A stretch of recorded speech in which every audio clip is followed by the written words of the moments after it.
New on Curiosity Stream. I'm James Burke. I'm going to take you on a journey through time. James Burke's visionary series returns, reimagined for our time. Now, this is all uncharted territory. The Washington Post hails Burke as one of the most intriguing minds in the Western world. The New York Times raves he careens from one great moment in history to another. Where do we want to go from here? Experience all new connections. So what's the next connection? With monthly, annual, and bundled plans, find the one that works for you at curiositystream.com. At Flushing, Long Island, the General Assembly of the United Nations has made its decision on Palestine.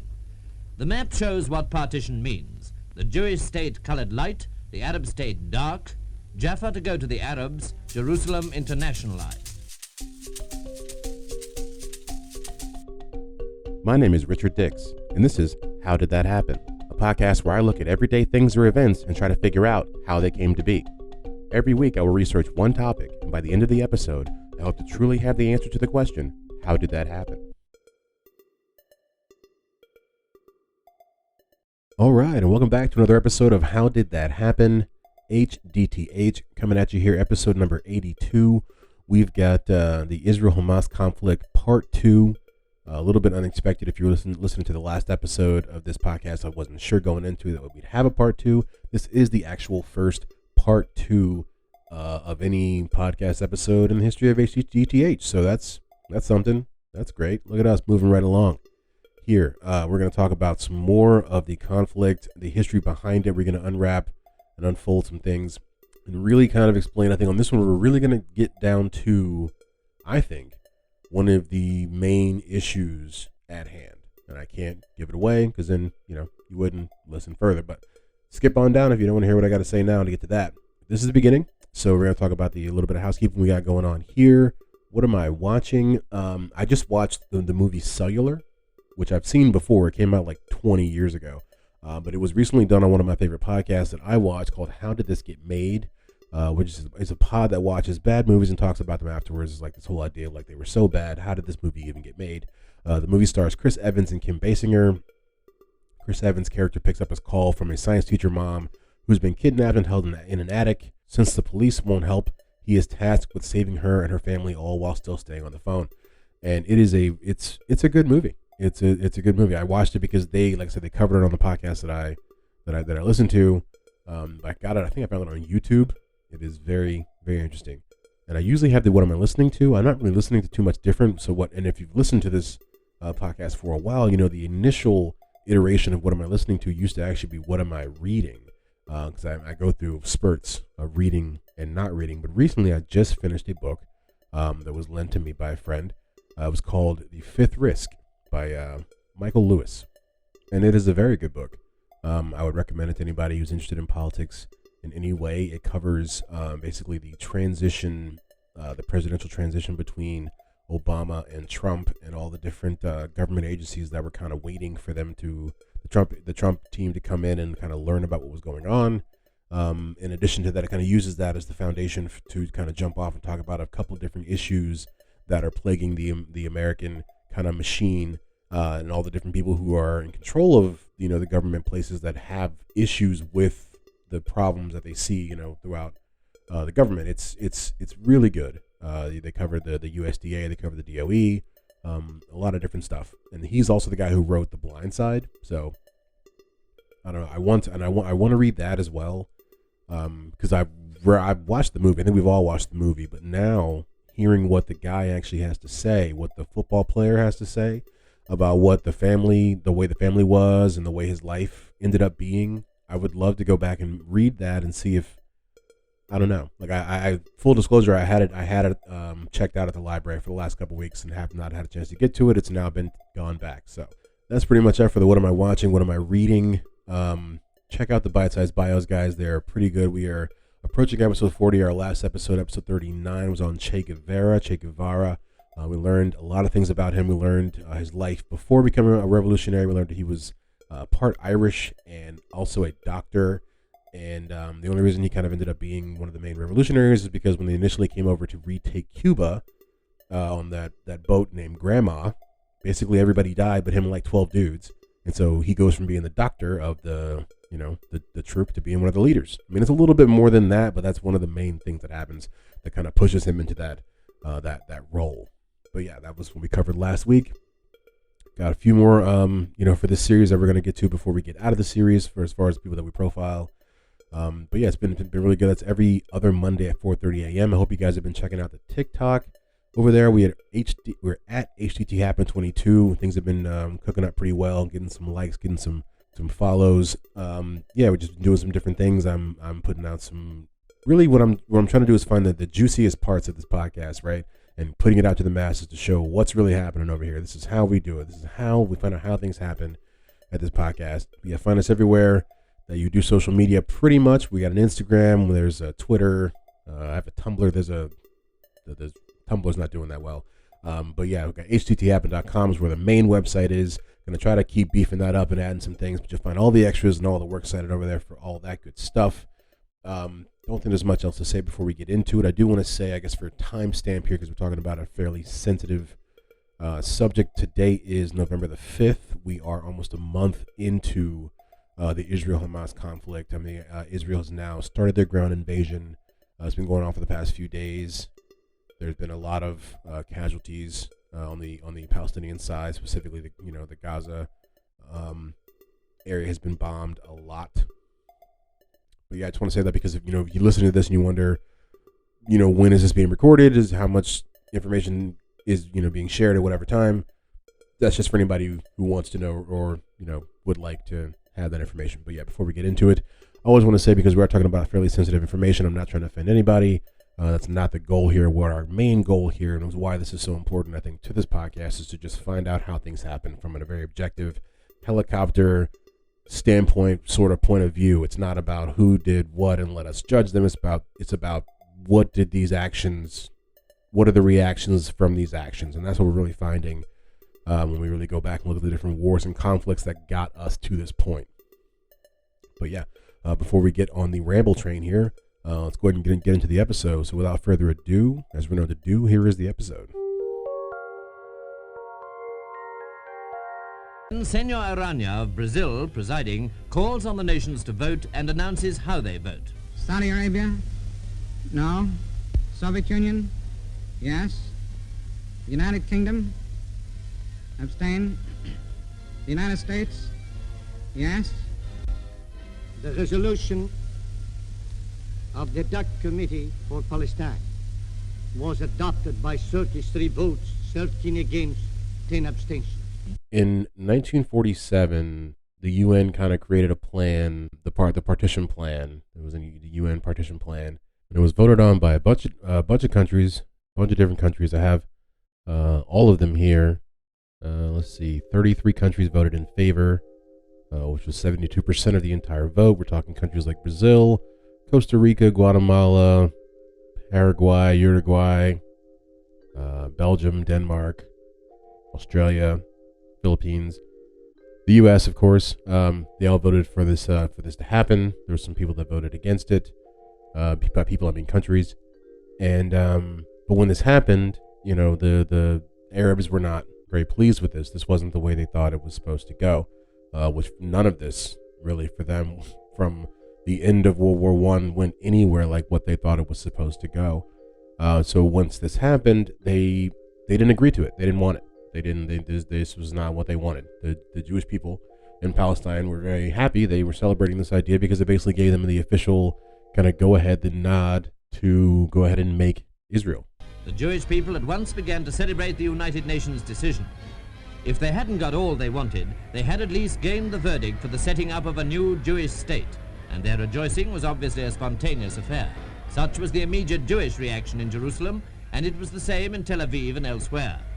And that's what would basically happen. Not too long after this, Britain would withdraw their control of the British mandated Palestine, and literally the minute that they do that, Israel declares their independence in 1948. The first prime minister is a man by the name of David Ben-Gurion. At midnight on the 15th of May 1948, the British mandate was officially terminated and the state of Israel came into being several hours later. Nobody liked that, really, in that area. The Arab states, I think it was Iraq, Egypt, Syria, and Transjordan, they invaded the newborn state of Israel and attacked a bunch of Jewish settlements. And this kind of is what will begin the first Arab-Israeli War of 1948. this is really where the tensions start to pick up as far as specifically clashing these two factions going back and forth. What you have before is, Britain is kind of there overseeing their bickering back and forth, and it's really all it was bickering, because there was nothing that was set in stone. Nothing, there was, depending on how you look at it, but that what they were fighting for became much more serious once the UN created that partition plan that was then, kind of turned down by the Arabs and then honored by everybody else, and that's kind of what would really happen. So, like I said, the midnight happens on May the 15th, 1948. Israel becomes its own state. All the Arab countries around them don't like that. They invade them. Then starts the war. They go back and forth for a while. There's a lot of killing.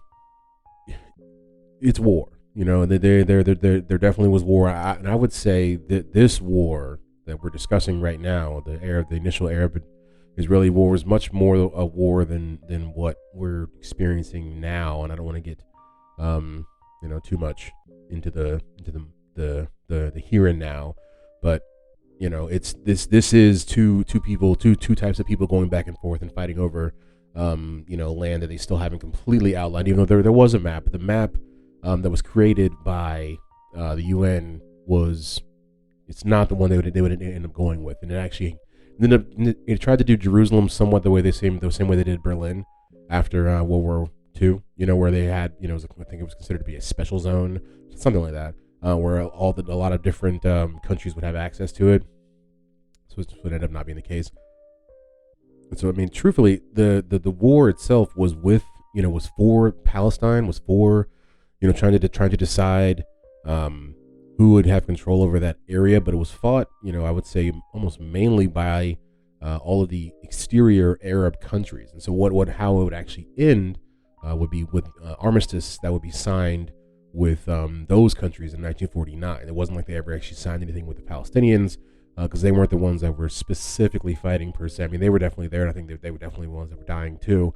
But as far as the armies themselves, I believe it was much more of the Syria, Transjordan, and Egypt, because Egypt was one of the main people who signed on the armistice in 1949 in Lebanon. Let's see, Transjordan did it as well. What was it? They did February, Egypt did it, and then March, Transjordan did it. And Syria did it in April. So basically, that was at that point. That's how they kind of get to a stopping point. We're no longer fighting right now. We're kind of just gonna be like, all right, we're not as mad as we were. About what we were mad about before. The armistice demarcation lines as set by the agreement saw the territory under Israeli control encompassing approximately 3/4 of the prior British administered mandate as it stood after Transjordan's independence in 1946. And at that time, Israel would end up controlling territories of about 1/3 more than what was allocated to them in the Jewish state under the UN partition proposal. And that's something that we really, I do want to talk about, because I feel like that is one of the things that is I think truthfully one of the tentpoles of what's happening right now, of why of the beginning of the disenfranchisement of the Palestinian people. Truthfully, there's a great documentary that I think you guys might want to check out. It's called Tentura, and it is it's completely in Hebrew, so get ready to read some subtitles. But that's what makes it also so gripping. And it's about, truthfully, around this time. This is what happens in the documentary is there's person interviews. How can I put this? The Jewish people come through.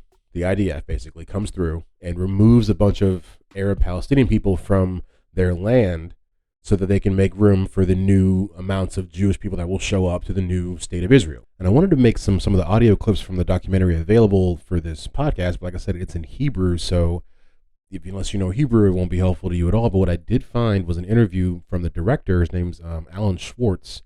Let me get the right. It's Alan Schwartz. Yeah, Alan Schwartz. And he speaks in English about what's going on in the documentary. I think I'm going to play a little bit of that for you now.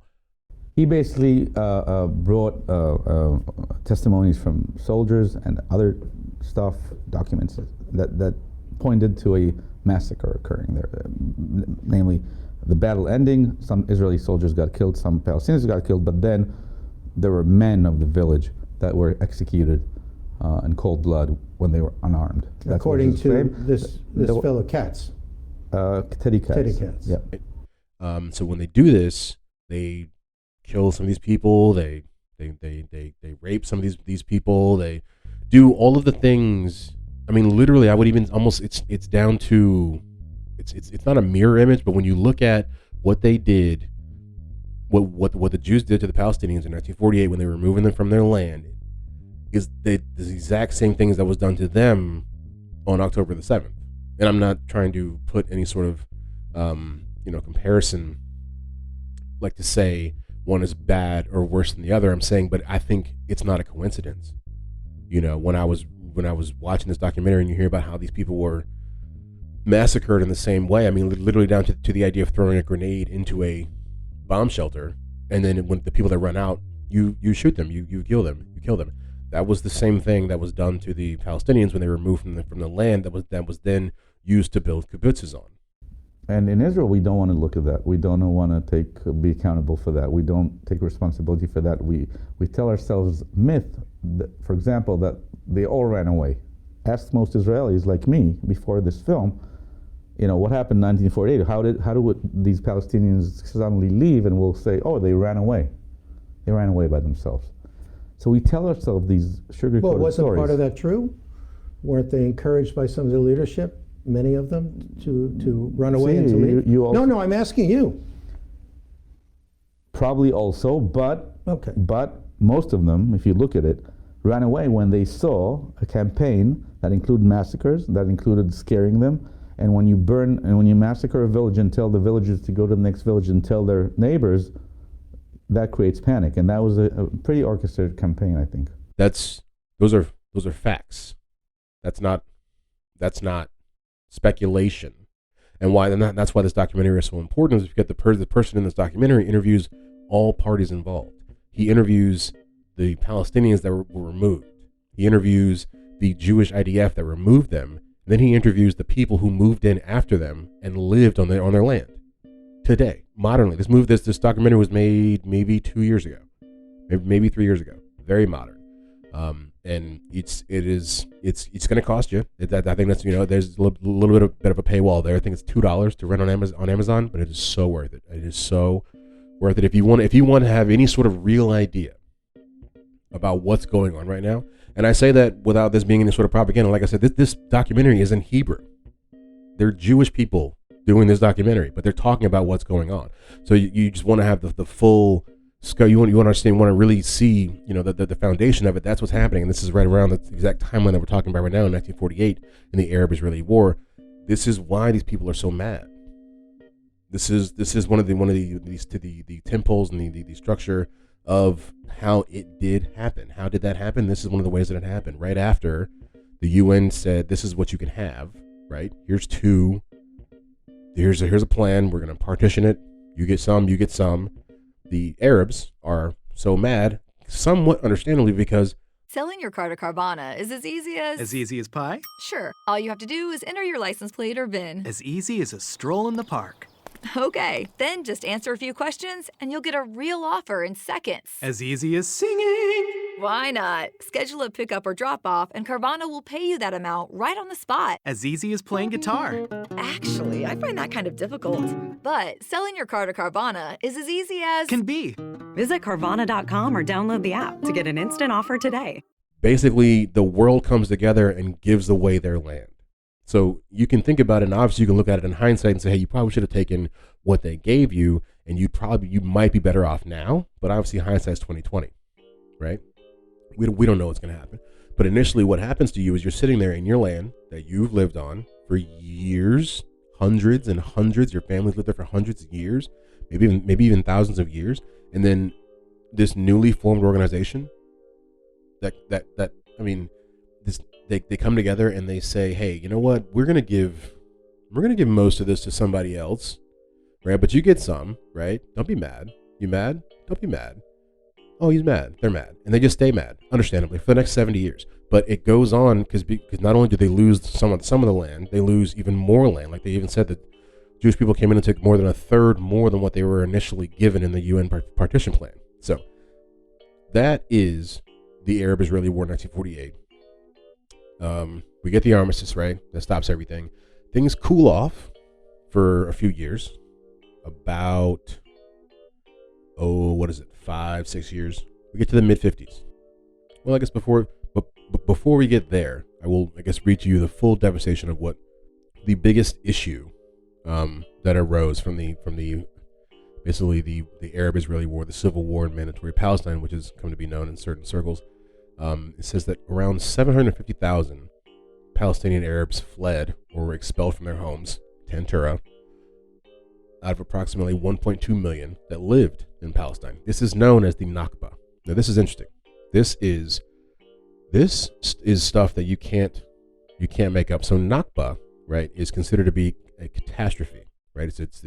But I believe it's the Arab word for catastrophe. Don't at me. I think it might be. The Palestinians have been telling us about the Nakba for forever. The Israelis don't. The Nakba, just for the audience, They don't know what that is. The Nakba is the Arabic word, is an Arabic word for catastrophe, but it's used by the Palestinians to describe the tragedy they had in 1948. Basically, 750 or so thousand people got thrown out of Israel. What is today Israel? The catastrophe, it's often translated, okay? Yes. Whereby the Israelis call it the War of Liberation or the War of Independence. But so basically that's it, but it's known as that because this is basically the worst kind of time that's ever happened in the Palestinian people's history. So it's the Nakba is what they call it. And so just for context, we can kind of juxtapose these and put them right beside each other. The Israeli Day of Independence is that they celebrate on the same day that the Palestinians celebrate Nakba, because literally they're celebrating the exact same thing, just the other side of it. Or no, I mean, they're not celebrating the same thing, but they are both making their I guess the Jews are celebrating it and the Palestinians are mourning it the exact same day. So in the same time, in the same area, these people are literally looking at the same event on both sides, and it's on one side they have fireworks, on the other side they have, I guess, some really sad prayers. But I just thought that was so, I don't know, it's just none of it feels right.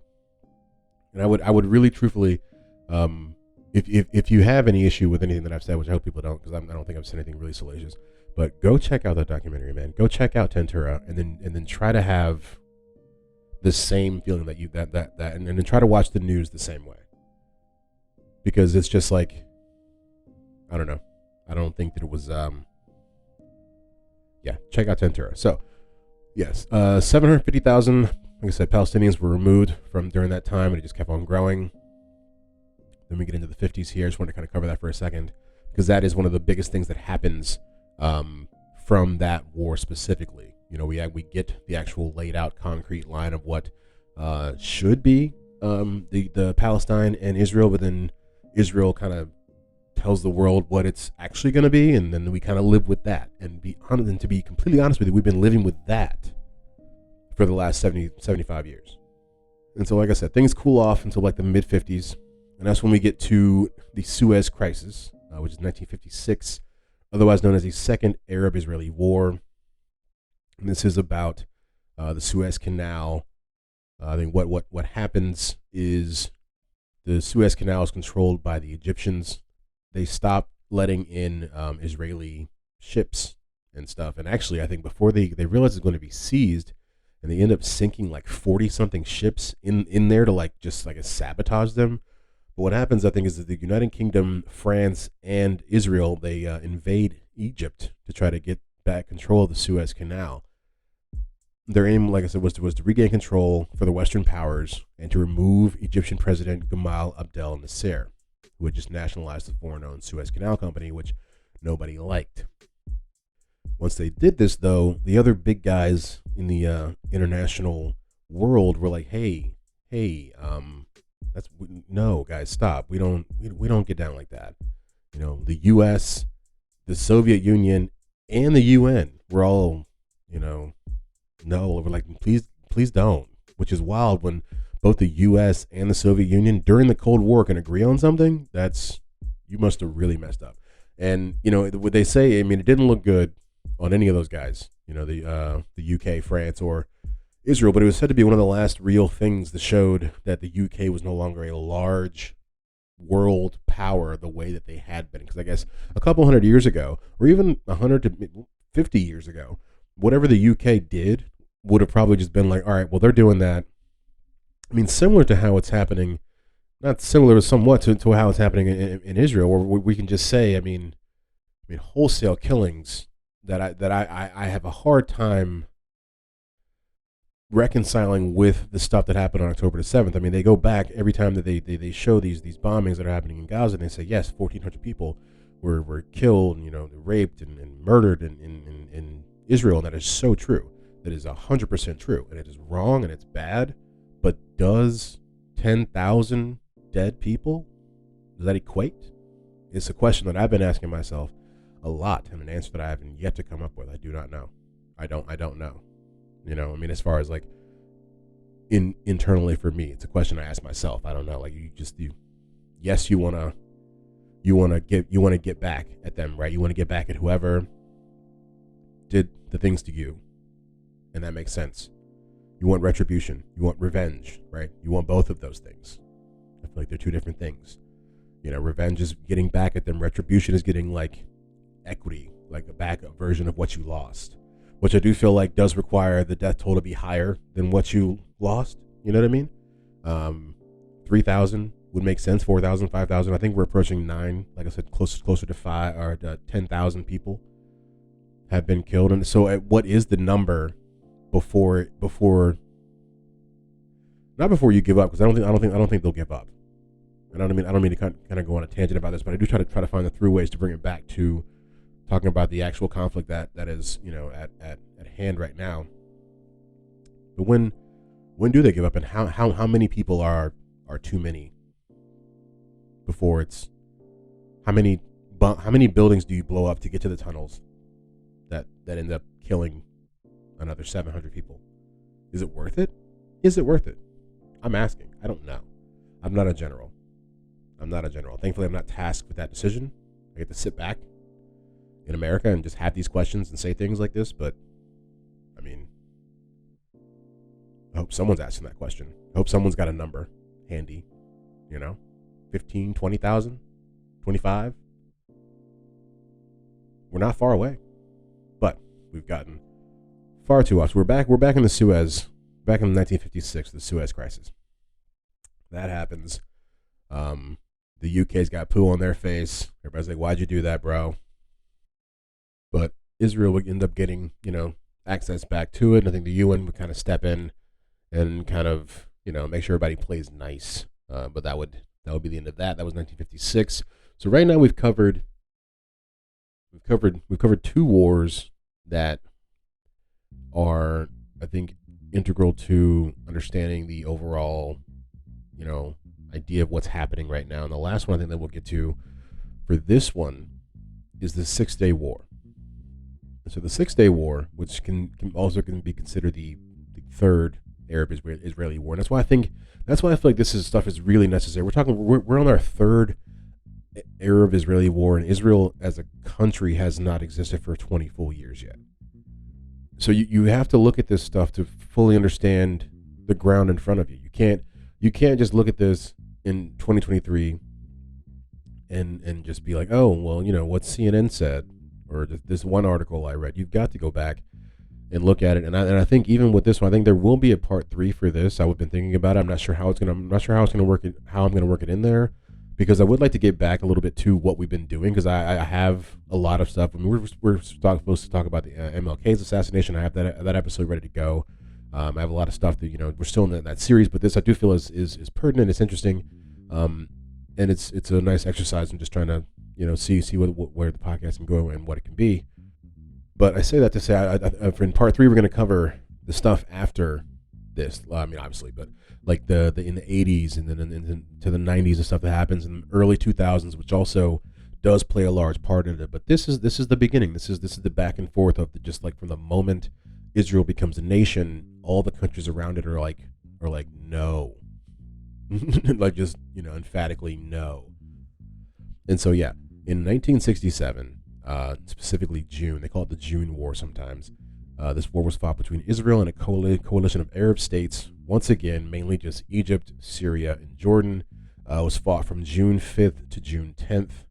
Escalated hostilities broke out amid poor relations between Israel and its Arab neighbors following the 1949 armistice agreements, which ended the first Arab-Israeli war. So basically, nobody was cool when they said they were cool 20 years ago, everybody's still mad.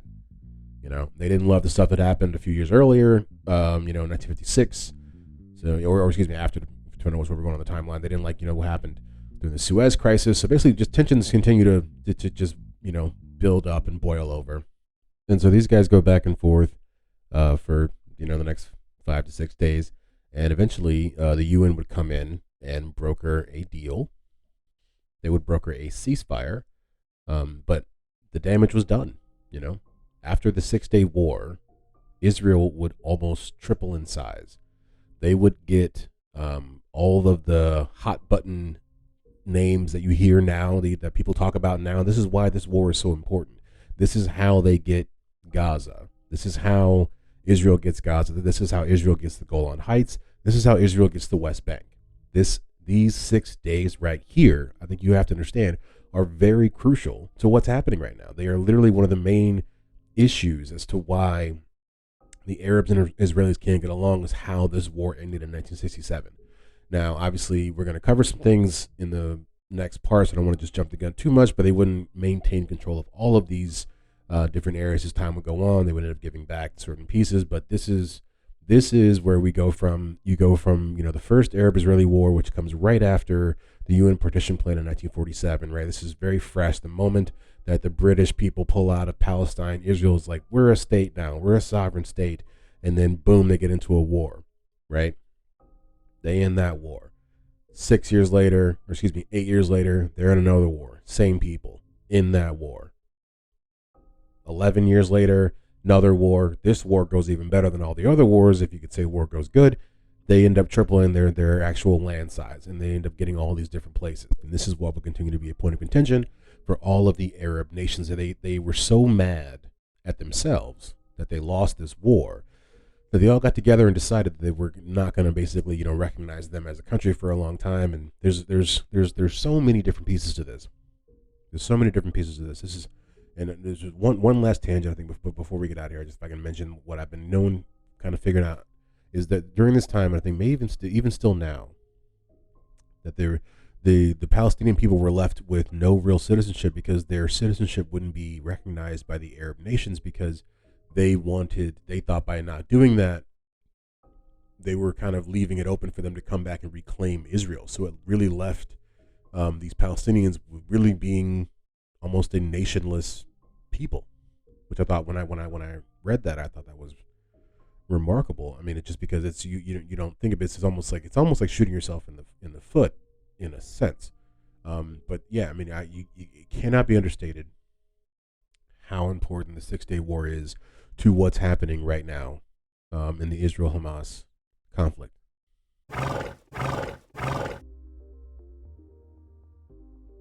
All right, that was part 2 of the Israel-Hamas conflict. Learned a lot. I think this was it's worth doing. It was worth doing the second part and breaking it up, because I feel like we were able to. I don't think I would have covered half as much of this time had I not have chosen to do a second episode of this. We learned a lot about the 6-day war, the initial Arab-Israeli war as well. They all have their different pieces and why they're important, and that we talked, just before the episode was ending, about the 6-day war in 1967. That one was, I would say, the most important, because we were really still dealing with the issue of whether or not the land acquisition during that time by Israel was what should have happened. The countries that occupy that region are still asking themselves that question, and they're going back and forth about it. And you can argue that that's one of the main reasons that they're fighting even now. So it's good to kind of cover this stuff and talk about it in depth a little bit. I think it was really interesting to finally get, because I was really trying to find a way to convey the depth of the documentary that I watched, the Tantura, without, I couldn't do it without showing it or bringing it in the podcast. But it is completely in Hebrew. So it was just, the only way I could do it was to get the director and hear his interview, which I think was very interesting. You can find the entire thing. Will be on the Works Cited.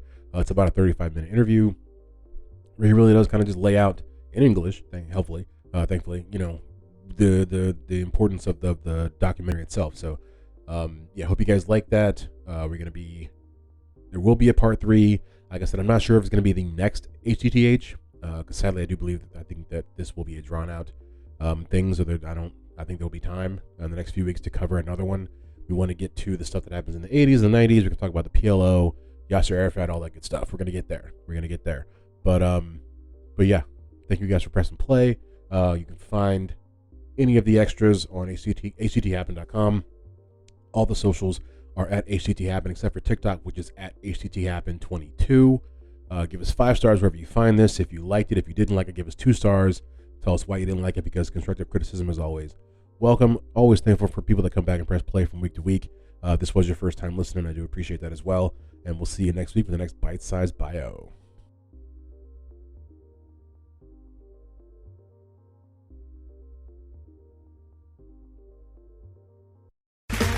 Okay, round 2.